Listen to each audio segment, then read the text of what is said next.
Good morning, Jerusalem. Barry Davis here behind the mic at the Orthopiece Studio number 2 in the east of the city. And we'll start off with some traffic news. The western entrance to the city is jam-packed down to the Sakharov Gardens, and things aren't moving too freely in the vicinity of the Damascus Gate either. And just before you go, I'll just let you know that the weather will thankfully be relatively comfortable today with a high of just 26 degrees. So as I said, chill out and enjoy your day.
From 1923 until 1948, Jerusalem and the whole of Palestine fell under the British mandate. In 1917, the British government had issued the Balfour Declaration, promising the Jewish people a national home in Palestine. Increasing waves of Jewish immigrants from all over the world, especially Europe, came to Palestine. Tensions started rising between the immigrants and native Palestinians, with several outbreaks of violence. The British had created a mess that was too big for even them to handle, so they handed over the issue of Palestine to the United Nations. On November 29, 1947, the United Nations General Assembly voted to partition Palestine into two states, Jewish and Arab. Soviet Union, yes. United Kingdom, abstain. United States, yes. The resolution of the Dutch Committee for Palestine was adopted by 33 votes, 13 against, 10 abstentions. Immediately, there were celebrations within the Jewish community in Palestine. The Jewish people's dream of a homeland was about to become a reality.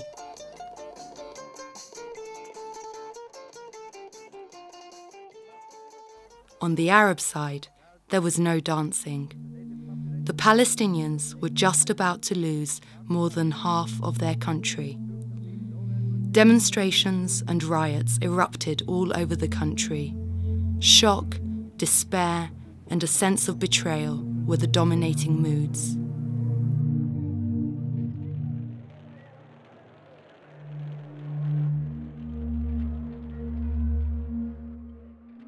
"56% of the land was given to the Jewish state, and the remaining 44% allocated to the Palestinians.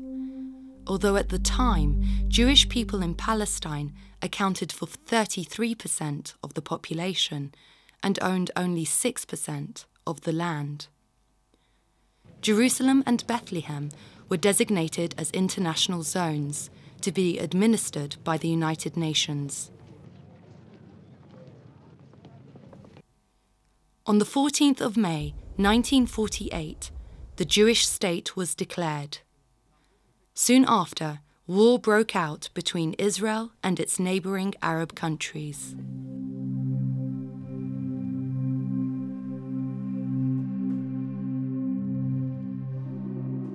The Arabs lost the war, and Israel had now captured 78% of historical Palestine, including West Jerusalem. East Jerusalem, including the Old City, remained under the jurisdiction of Jordan. The war also created a refugee problem. 2,000 Jews had to leave their homes in the Old City. 19 years later, they would all return. For the Palestinian refugees, the story was different. Hundreds of thousands of Palestinians were uprooted and became scattered across the region. Some never left Palestine, but instead became refugees in their own country. The remnants of many of their villages and homes still stand today, bearing witness to their tragedy.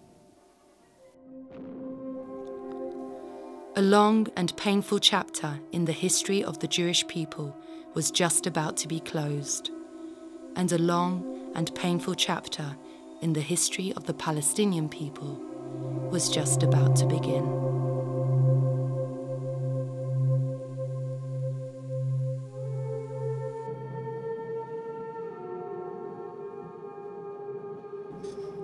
In March 1949, Jordan and Israel signed the Armistice Lines Agreement to form what is nowadays referred to as the Green Line. It gets its name from the green pencil that was used by the Israeli general Moshe Dayan. The Israeli side of the Green Line includes the captured 78% of historical Palestine.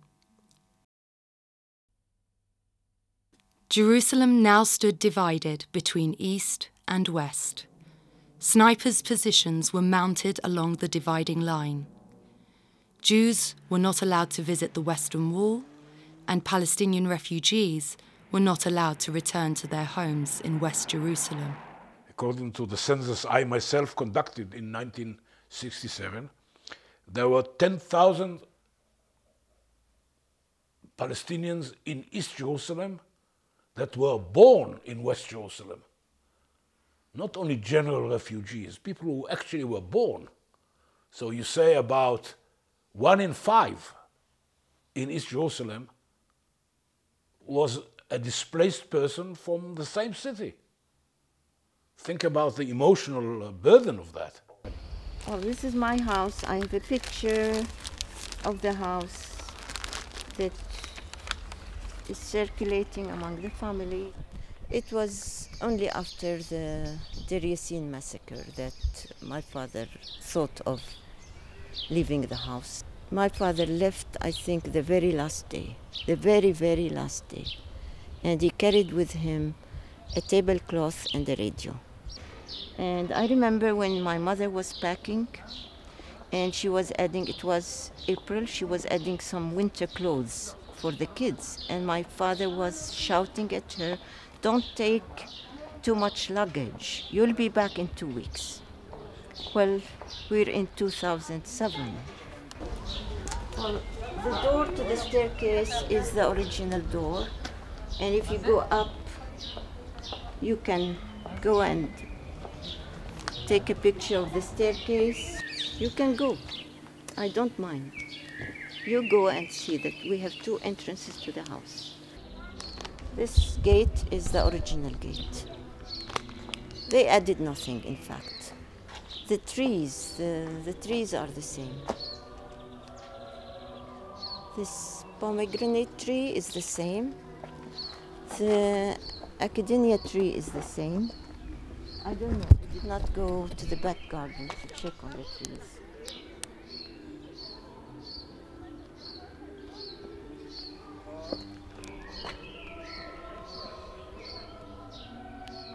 Yeah, you pick up the music.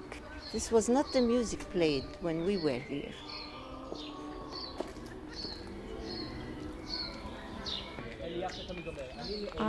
You take a picture of these people. These are the new tenants and the new people of this area.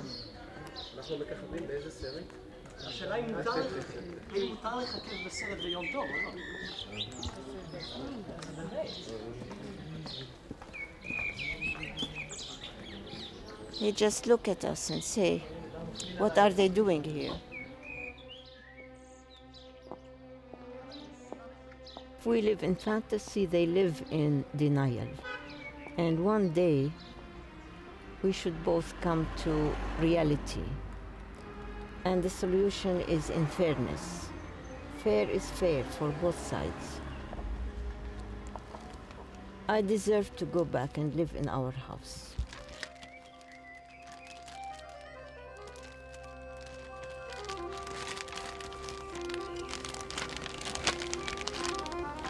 Finished, huh? خلاص.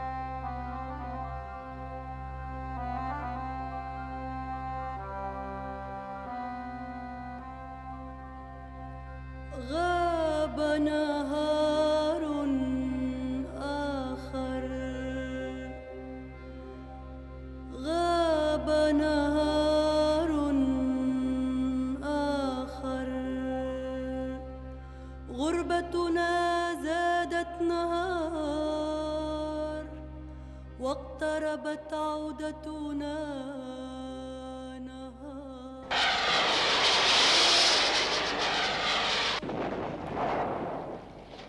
1967 was a fateful turning point for Jerusalem. The Cradle of Holiness added another chapter to its long and bloody history. After 6 days of intense fighting, the whole of Palestine, including all of Jerusalem, fell into the hands of Israel.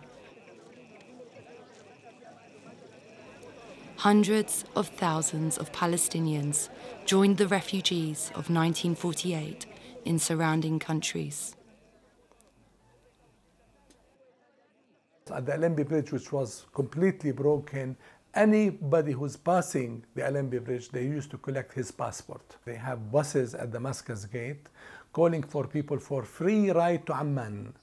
Free ride to Amman. My father said,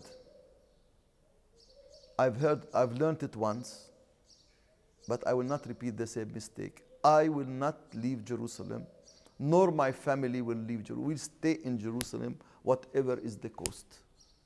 لا أستطيع أن أصف الغصة التي أصبنا بها في ذلك الوقت، وخاصة عندما سقطت الأراضي الضفة الغربية وغزة، وبالذات احتلت القدس. The defeat of 1967 shocked the Arab world.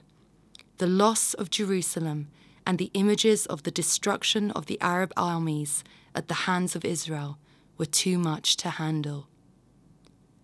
Meanwhile, Israel became intoxicated by its victory and its newfound position of power in the region.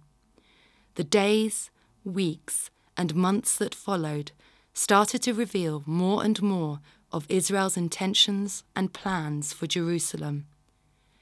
Israel wanted to ensure that its conquest of Jerusalem would be the final one.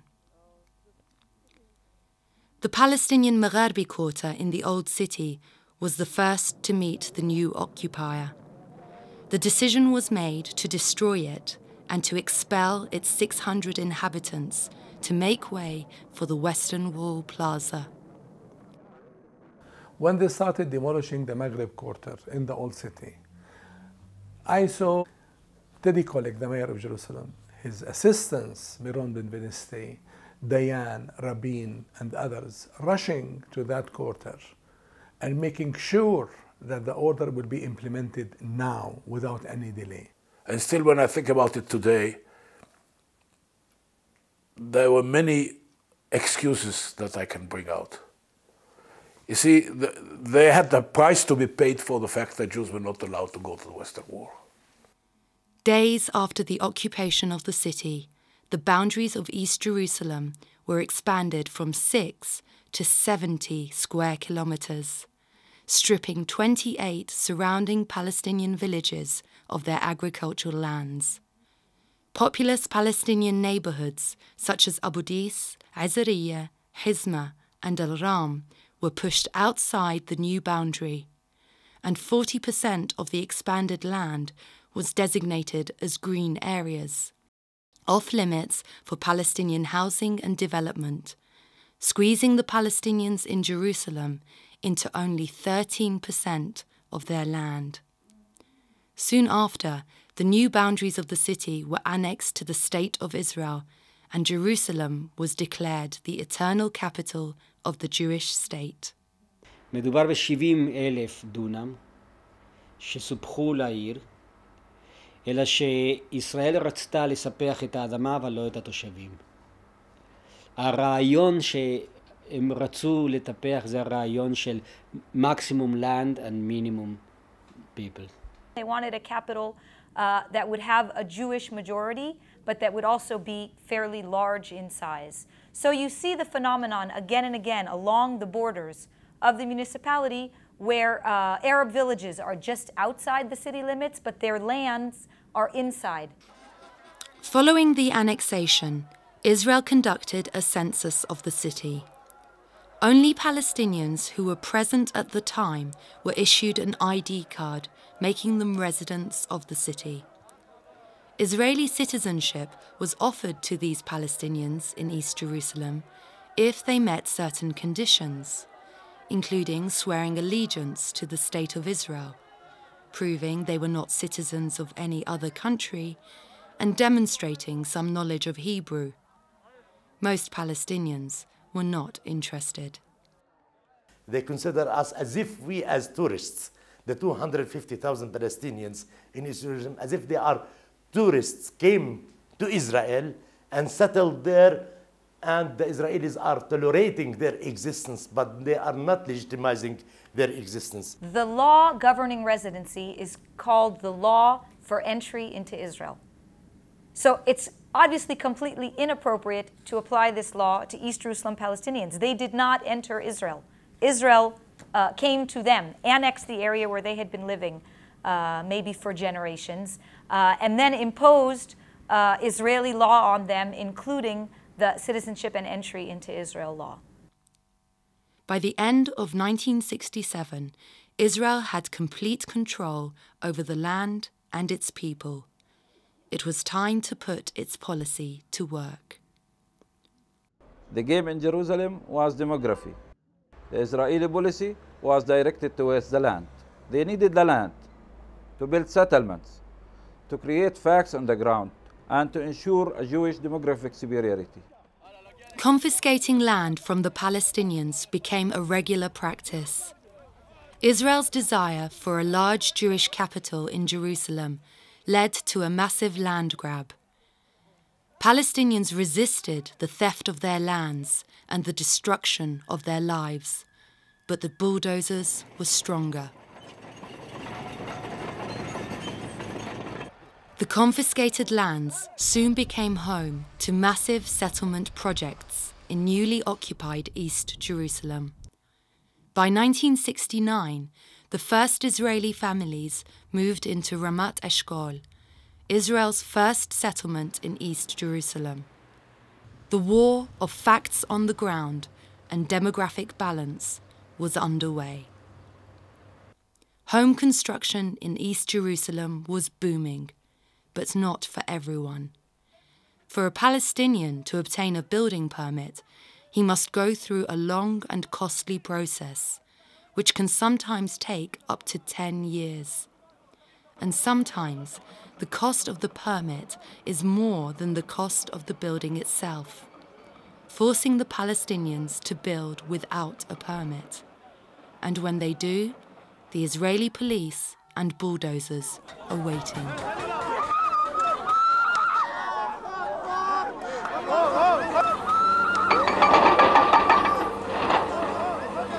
فقت الصبح رحت على المدرسة لقيت جرافات نازلين فقلنا ابصر دار مين رح تنهد يعني ما كانش ولا إشي ولا إحساس إنه دارنا ولا إشي فرجعت من المدرسة لقيت هذا ابن عمي طالع بقول لي والله إنه داركم انهدت قلت له لا شو دارنا انهدت بتمزح أنت وأنا نازلة في الطريق قلت يا رب يكون بمزح مش تكون حقيقة جيت لقيت عماتي وأمي وهيك كلهم قاعدين باب الدار وبيعيطوا ما سألت قلت لها وين كتبي وين أغراضي ضلت ساكتة ما ردتش علي.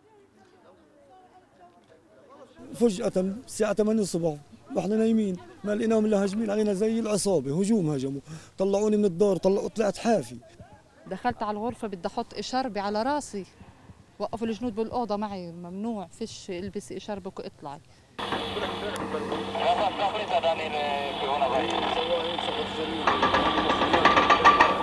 מרגע ששמים צו הריסה על הבית, הבולדוזר יכול לבוא אחרי 24 שעות וגם אחרי 24 שנים.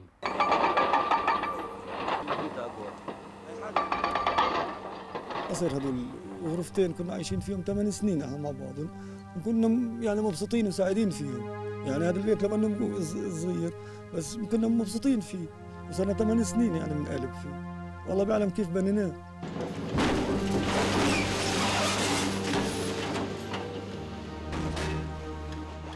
الكل يقيم فينا نطلع من هون، يقولوا لنا اطلعوا من هون، مستحيل ليجوا الاولاد. استنى الاولاد وين يجوا يلاقوها مهدومه؟ هلا صدمه حياتهم يلاقوها مهدومه.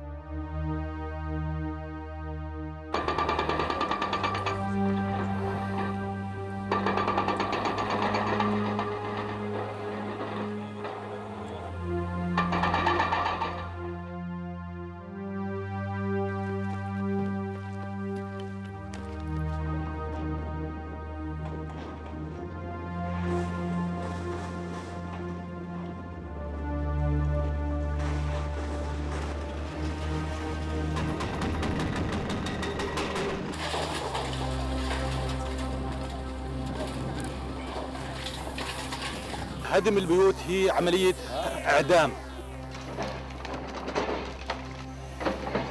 لما بزت أوعيهم برا ما فيش إلا سكن، وأنا الأصل من دير ياسين يعني سابقا لاجئ.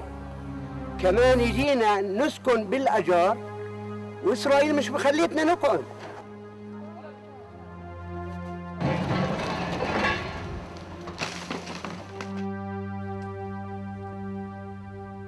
فهم ما بدهم ايانا نبني في البلد ولا بدهم ايانا نعيش من البلد، هذه اسمها عمليه تهجير، بدهم يهجرونا من هالبلاد.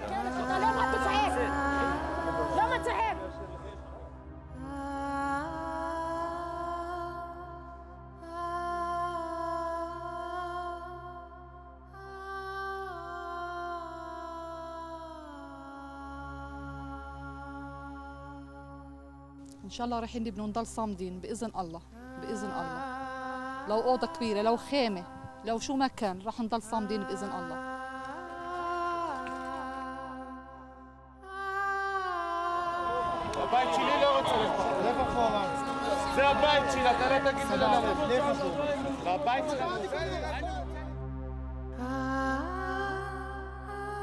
نحن بأرض شيلانو، بأرض شيلانو زي أرض شيلانو، نموت نحيا بأرض شيلانو. هذا التدمير، هدم البيوت، هذا ما له مبرر إلا هو التطهير عرقي.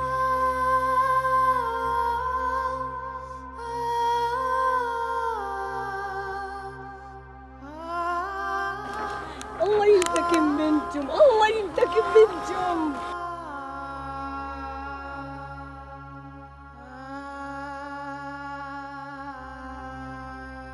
يعني الحكومة الإسرائيلية عندما تدمر بيت أو تدمر منزل من المنازل هي إنما تريد أن تطهر عرقيا الناس الموجودة، وهذه الناس لا يمكن أن تطهر، ستبقى موجودة بأنفاسها، بدمها، بعظامها، بأولادها ستبقى.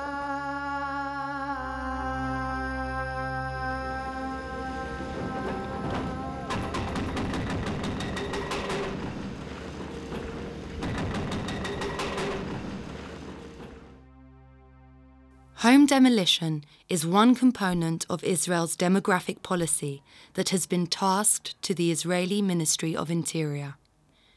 This ministry dominates every aspect of Palestinian daily life, destroying their homes, confiscating their IDs, and denying them the right to live together as a family. إلي من 6:30 واقف يعني عشان لم شمل يا مرتي اللي 6:30 5 سنين إلها 5 سنين لحد هليت مش شايف الجواب يعني. Family unification is another tool used to drive Palestinians out of Jerusalem. Michelle, a Palestinian from Bethlehem, is married to Carmen, a Palestinian from Jerusalem. Carmen and Michelle are fighting to stay together as a family. A Palestinian from Jerusalem who marries a Palestinian from outside Jerusalem has to go through a process which Israel calls family unification. This involves applying to the Ministry of Interior to grant your spouse permission to live with you in Jerusalem. حاولت أقدم له اللم الشمال من أول سنة ما تجوزنا فيها، ما أجانا رد. قدمت كمان مرة وكمان مرة، ما فيش ولا رد، لا قبول ولا رفض. ضل هذا الوضع عنا لجبت كل ولادي اللي هن الستة. طبعا هاي الفترة اللي هي بحدود 10 أو 11 سنة. الأولاد كانوا مسجلين بهويتهم، سحبوا الأرقام والأسامي من هويتهم، أصبحوا بلا هويات. عودت عملت وراء لم شمل لجوزي وولادي، صفى إنه مش بس جوزي كمان الأولاد. A Palestinian from East Jerusalem marries a Palestinian from Ramallah, there's no place they can legally live together. The East Jerusalemite should not be living in Ramallah officially, and the Ramallah resident is not allowed to live inside Jerusalem. That is not acceptable. That is not acceptable because this is part of our human rights.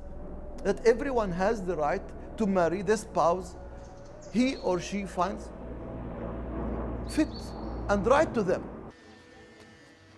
من أكثر المشاكل بتألم صدري وبتبكيني قضية ابن جميل. Jamil, a senior high school student, is suffering from a rare life-threatening condition. An operation is needed, and it is needed now. رحنا على السفارة الأمريكية بالقدس، أخذنا فيزا، لكن ما قدرنا نحصل على هوية إنه يخرج من القدس لا أمريكا ولا بأي شكل. When I look at the kids of our generation and I say, oh, will these people allow something like this to happen to a Jewish minority in Belgium, to a Jewish minority in America? Never in our lifetime. And I allow it to happen 200 meters from my window. This corruption. Jamil is still hoping that Israel will one day grant him an ID card to give him the opportunity to travel for medical treatment. Michelle and Carmen are still hopeful that one day their family will be united. Until then, Michelle continues to live in Bethlehem, and Carmen and the children in Jerusalem.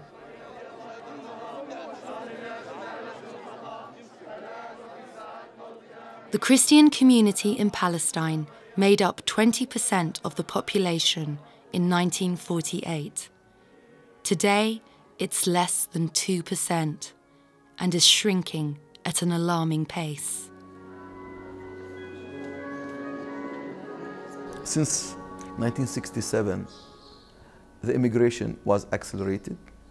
We are worried because the recent statistics, they say that the main reason for the immigration of Christians from Jerusalem is the unstable political situation. It's the occupation. It's the difficult, economic life.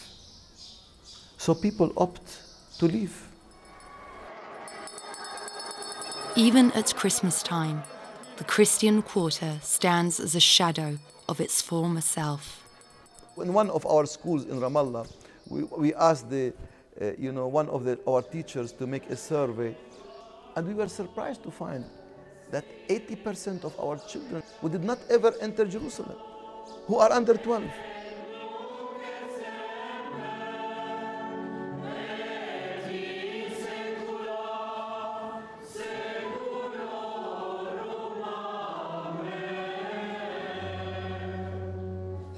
The occupation has forced many Palestinians to leave their country in search of a better life elsewhere.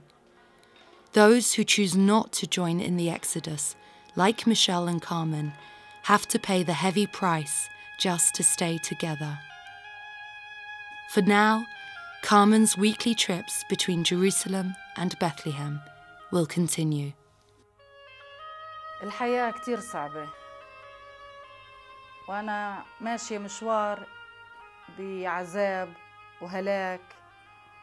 كل أسبوع بروح أنا عند جوزي بس حتى أسوي حياة اجتماعية طبيعية بيني وبين جوزي وأولادي. إذا أخذت الأولاد على بيت لحم مش راح يرجعوا، ما بيقدروش إنه يرجعوا.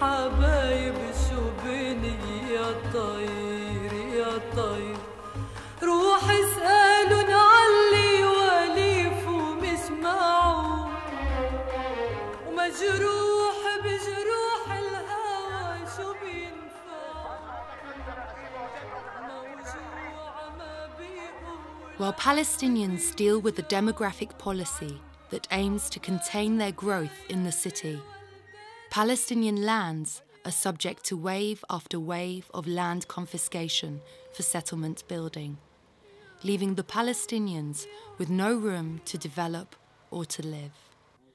For most Palestinians, land is their most significant possession and is passed on from generation to generation. Odeh inherited the family home from his father. He never got the chance to enjoy his inheritance because Israel decided to confiscate the land around his house to build a new settlement.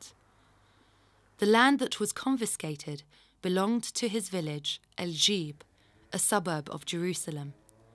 Today, El-Jib is physically separated from its confiscated lands, so for Odeh to reach his village or his house, he has to go through a checkpoint 100 meters from his front door.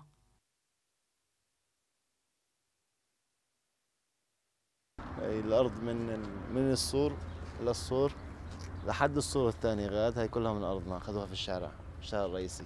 وبعدين تقريبا من سنة سووا الجدار زي ما أنت شايف هون شيك، حطوا لنا بوابة، لفوا علينا على الدور، تعرف أعطونا الرقم، أنت بتفوت يعني أخوك أبوك سيدك عمك بقدرش يجي عليك على هان، يعني أنت عايش سجن هان في الدار، هاي سجن بدون سجان.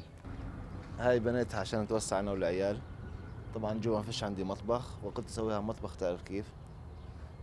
ودوا لي عليها قرار هدم 3 مرات، 3 تباليغ ودوا لي عليها من بيت إيل، ممنوع البناء هان. مرة أول تبليغ جاء وقال لي هد لحالك، ثاني مرة قال لي هد برضه لحالك، ثالث مرة قال لي بهد لك إياها، بجي بهد لك إياها، وبتدفع كمان تكاليف، يعني أجار الجرافة، أجار التريلر اللي بتجيب الجرافة، تدفع كمان التكاليف. In the Israeli mind, the problem is demographic.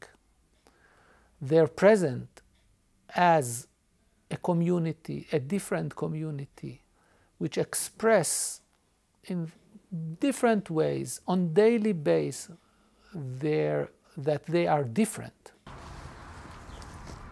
السلسلة هون من الصورة هذا السلسلة هاي وبرا ممنوع، بس هي منطقة كان انك يعني في داخل اسرائيل جوا. طيب هون انا قانوني ماشي الحال. هلا على السلسلة هاي من هنا وهيك مش قانوني. هسه هيك صار هلا هون انا هيك على الحدود. Odeh's story is not unique. It is the story of the Palestinians in Jerusalem, confined, harassed, and cut from the rest of their people. In 1993, Israel instituted a closure policy on Jerusalem, prohibiting, to this day, over 3 million Palestinians from entering Jerusalem. This also happened to be the year that Israel signed the Oslo peace agreement with the Palestinians. The impact of the closure of Jerusalem has been devastating, particularly given the only specialized hospitals in Palestine are located in East Jerusalem. Palestinians outside of the city seeking medical treatment must go through an endless process to request Israeli approval to enter Jerusalem. After a long battle with the Israeli authorities, the Augusta Victoria Hospital managed to secure a bus permit to bring a group of children in need of kidney dialysis into Jerusalem. In some cases, permits were only given to the children, but not the parents. Children as young as 6 years old must make the journey 3 times a week from all over the West Bank, alone, without a mother to hold their hand. This is what is creating anger. It is because the basics of life for the Palestinian mother is being violated. If a mother cannot wake up and with dignity, and I insist with dignity, escort her child to a dialysis session, the whole family will be an angry family. And once there is anger, you don't know how to control any political outcome. Jerusalem is also home to the Al-Aqsa Mosque and the Holy Sepulchre. Millions of Palestinians have been deprived of the right to worship and visit their holy places.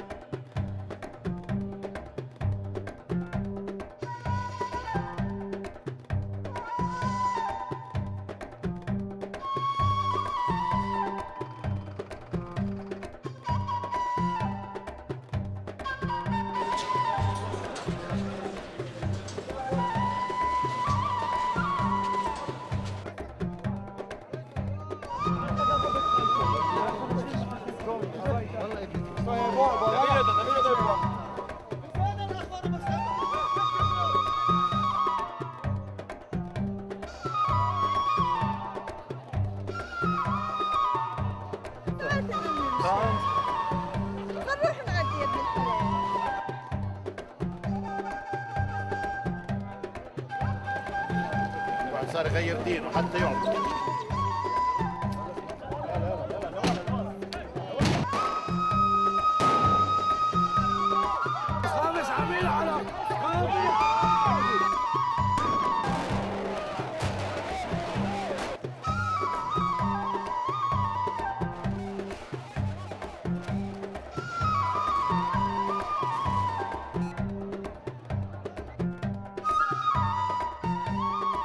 After many hours of waiting at the checkpoint, hoping to make it to Jerusalem in time for Friday prayers, some were denied access because they didn't meet the imposed age requirements. This man is 4 months short of being 45.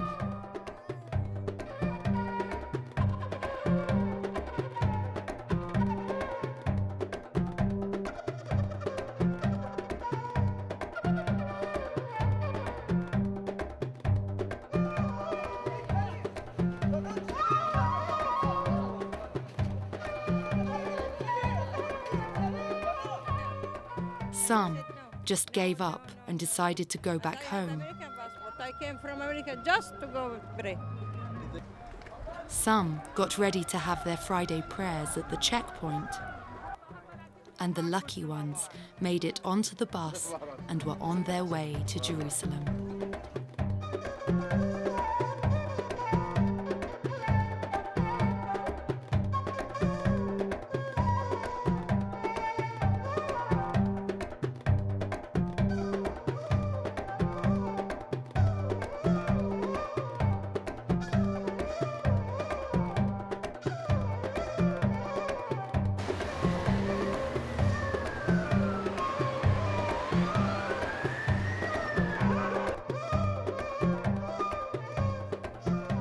The journey is not over yet.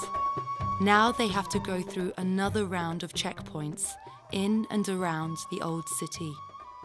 Some were pulled aside and were arrested for not having a permit to enter Jerusalem. Time is running out, and if you haven't reached Jerusalem by now, it's too late for this Friday.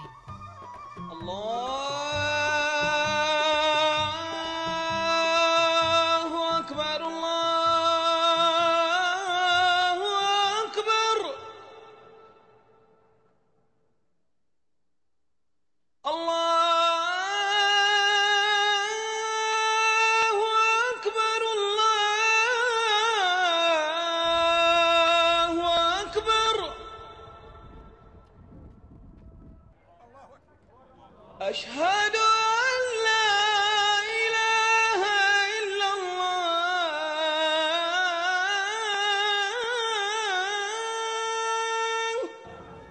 الله أكبر أشهد أن لا إله إلا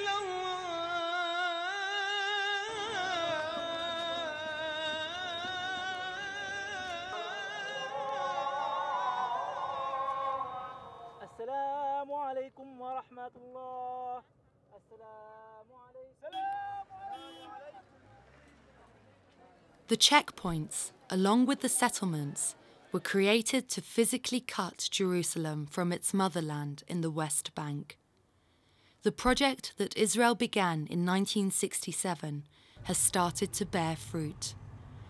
23 settlements and 12 checkpoints exist in what Israel now calls Greater Jerusalem. Israel's objective to cut Jerusalem from the West Bank and to create irreversible facts on the ground is working. Settlements now occupy 35% of East Jerusalem's land and account for more than 70% of the growth of the Jewish population in Jerusalem. Jerusalem is indeed the front line and the heart of the Palestinian-Israeli conflict. If Jerusalem is the heart of the conflict, the Old City is the heart of Jerusalem, the most fought-over square kilometre in history. Home to the Western Wall, the Church of the Holy Sepulchre, the Al-Aqsa Mosque, and the Dome of the Rock. Every inch of this place is holy. 65 churches, 25 mosques, and 19 synagogues in less than a square kilometre.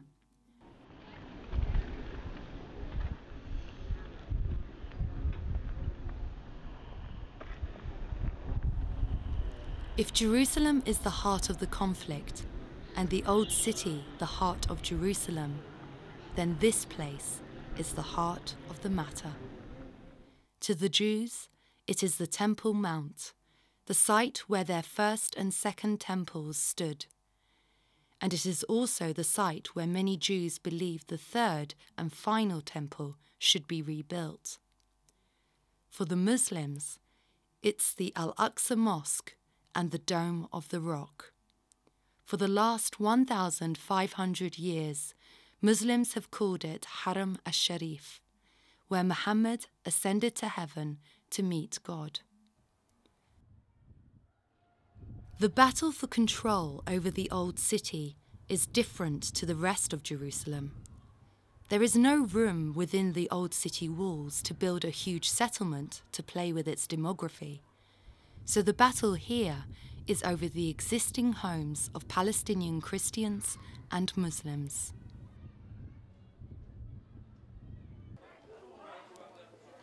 Ataret Kohanim is a leading settler organisation. Its main objective is to change the demographic makeup of the Old City by repossessing homes from Palestinians. These homes, marked by Israeli flags, can easily be spotted.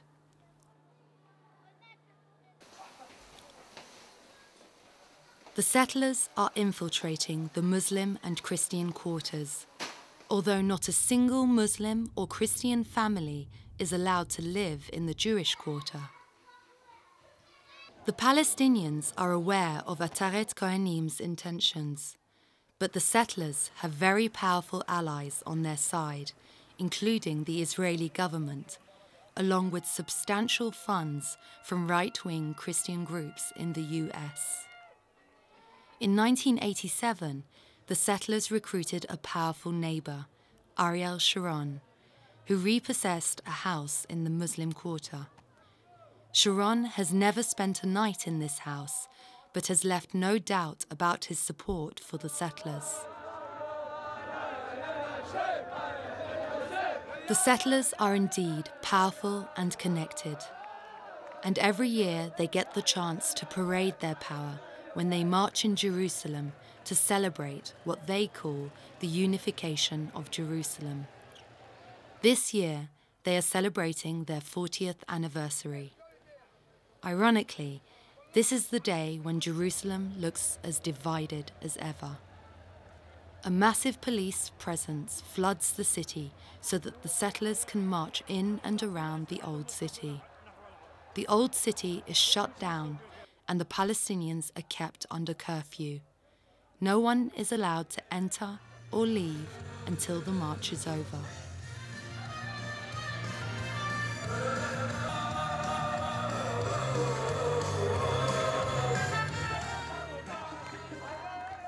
There are glass walls between the two communities.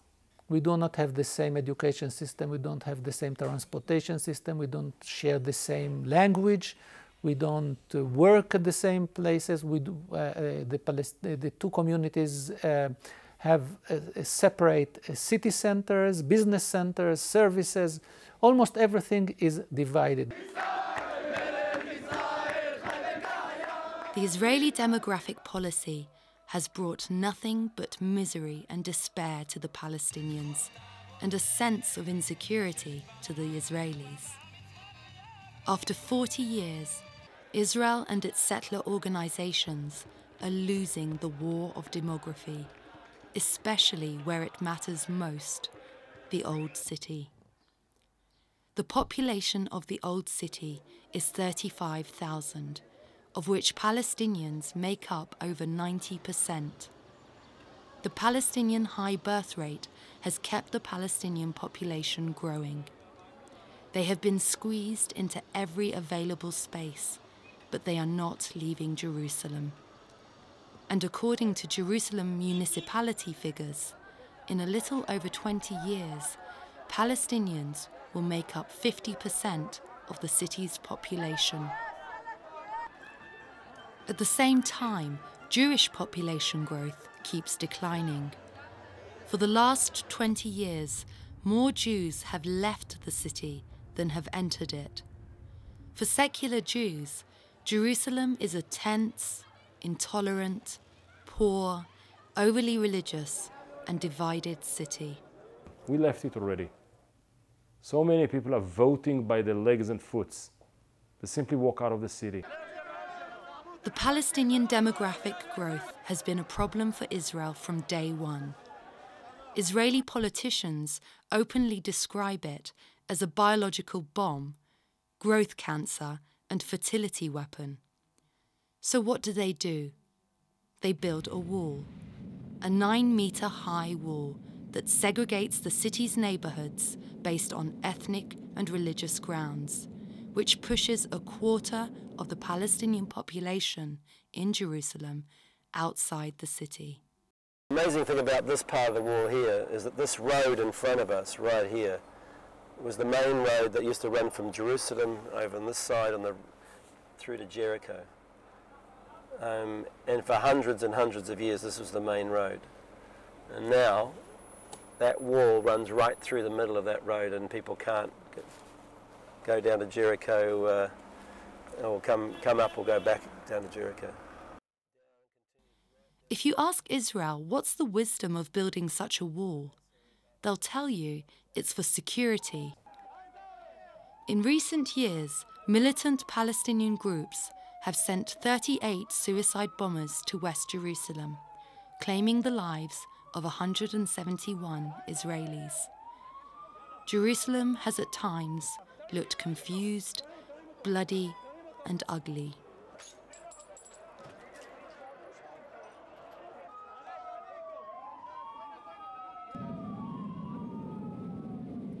Watching the path of the wall leaves you with great doubt about any security logic.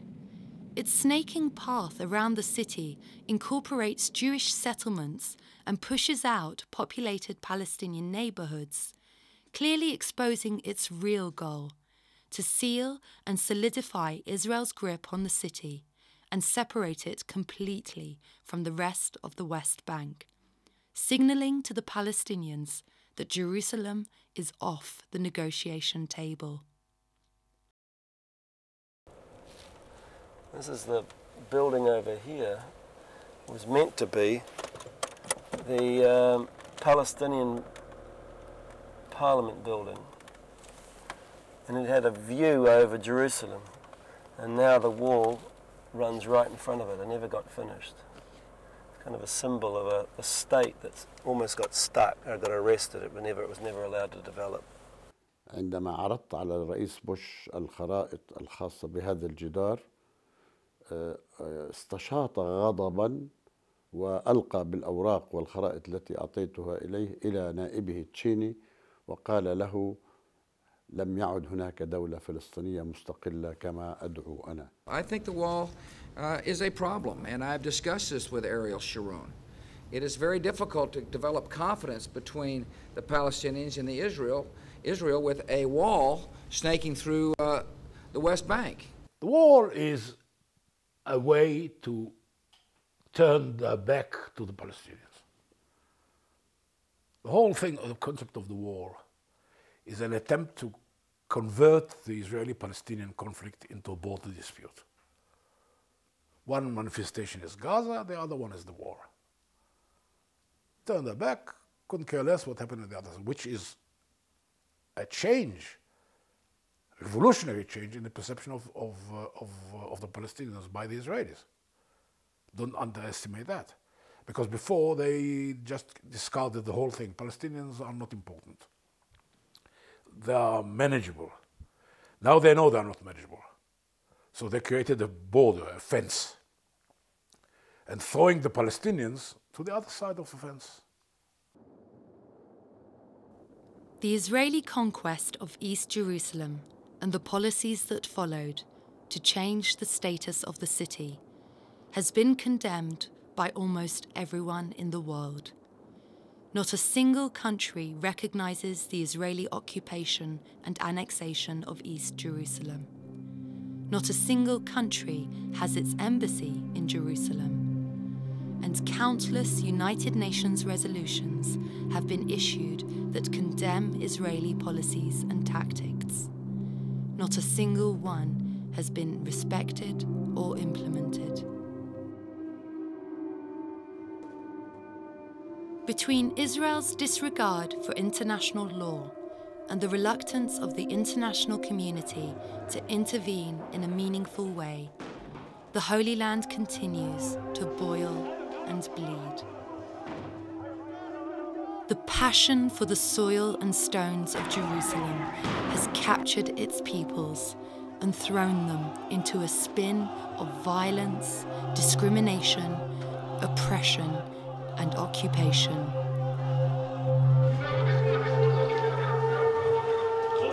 What is left is a sad and tense city. A city that is united in name, but divided in the hearts and minds of its peoples.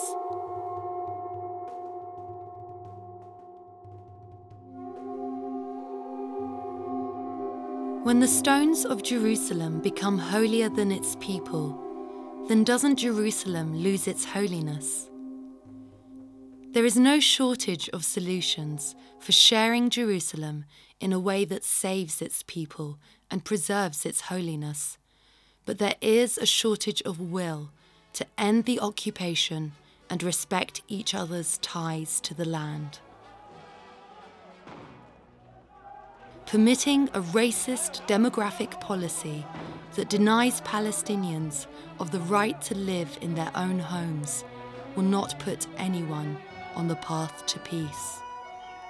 Ending the illegal occupation will. لأجلك يا مدينة الصلاة أصلي لأجلك يا بهية المساكن يا زهرة المدائن يا قدس يا قدس يا قدس يا مدينة الصلاة أصلي عيوننا إليك ترحل كل يوم ترحل كل يوم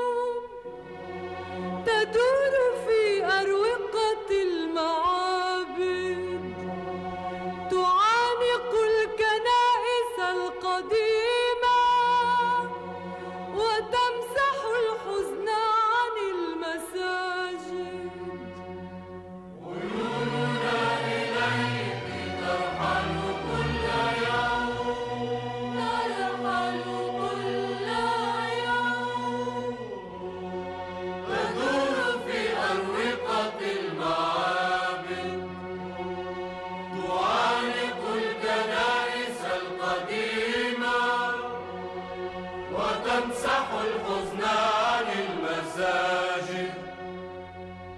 يا ليلة الإسراء يا درب من مروا إلى السماء، عيوننا إليك ترحل